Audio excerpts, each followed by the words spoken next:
Hoi An Hoi An Vietnam में दानांग में है, सेंट्रल वियतनाम में है, दानांग से 30 किलोमीटर दूर।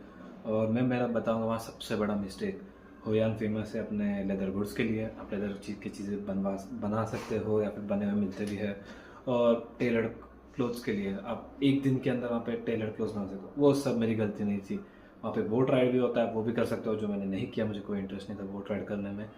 पर वो भी मेरी गलती नहीं थी। मेरी सबसे बड़ी गलती वहाँ पे थी, वहाँ पे एक क्या बोलते हैं मार्केट लगता है लेक के रिवर के पास। और वो वहाँ पे बड़े ही बेकार गुड्स मिलते हैं। वो आपको लेना है तो लोने तो मत लो। लेकिन एक स्टॉल है जो वहाँ पे ऐसा फेक लेगोस बेचता है ये। और मैं ये सिर्फ दो लेके आया, पता नहीं क्यों। 50,000 डोंग का था। 50,000 डोंग 140 रुपये भी नहीं होता। और पता नहीं क्यों मैं सिर्फ ये दो पकड़ के लेके आया यार। प्लीज़ जितना हो सकता है उतना खरीदो ये। मेरे लिए भी कोई लेके आ जाओ प्लीज़।